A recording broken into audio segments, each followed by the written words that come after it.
I'm in Kowloon at the EMB Education Center,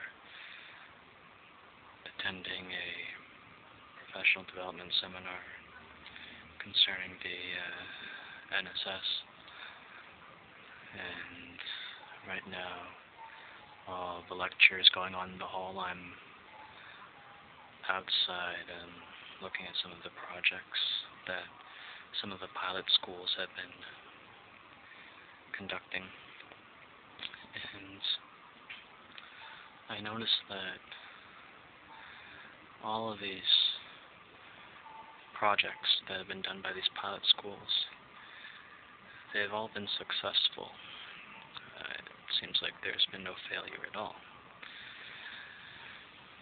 They're all 100% successful. Teachers developed things, students developed things, they understood things, they were motivated. That is all well and good. But if anyone knows me, they know that I learn a lot from failure. And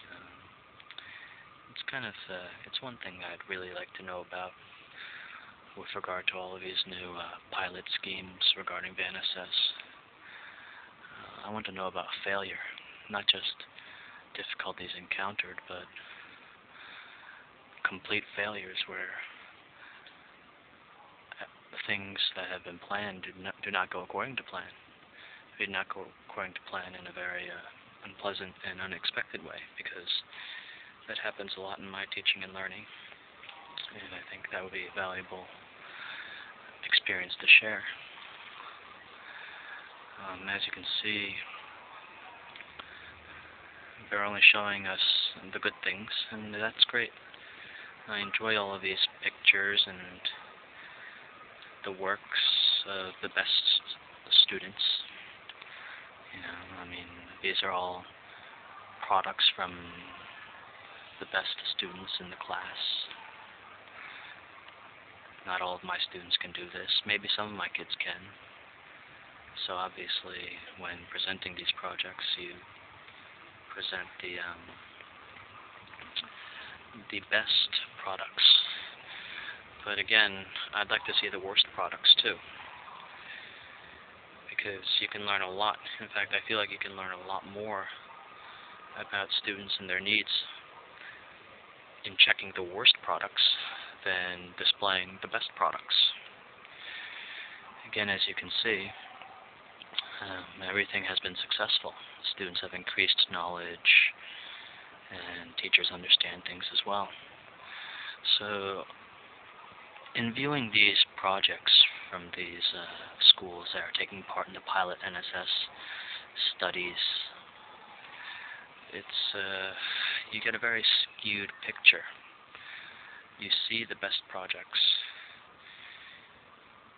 You see the best conclusions. And I'm really unsure. I'm really confused.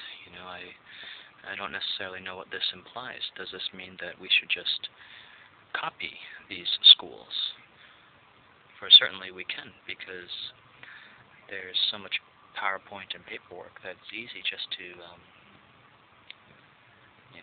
reuse them for these projects. Everything here is very scientific. It seems as if nothing here is subjective. Everything, all of these outcomes, all of these things were planned and plotted. And it sounds just too fantastic, quite honestly. As a teacher, in my own experience, I know that a lot of what happens here on the piece of paper doesn't necessarily translate into this. This is only the work from the best students, in fact. What about the students, the worst students? Can you conclude the same thing? Things are motivating, students know things, they're enriched, of course.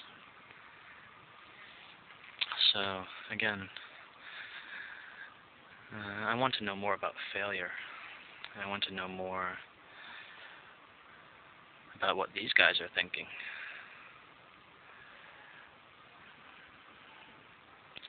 Now, let me just show you a few more things from this seminar.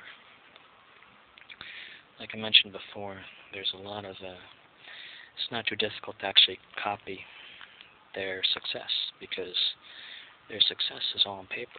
There's a lot of paperwork here for teachers and administrators and students. There are a lot of worksheets, and that's one thing I kind of notice about all the things that are happening today in this presentation, because for all of this talk about changing paradigms and instituting new reforms, it certainly feels like a lot of things are the same.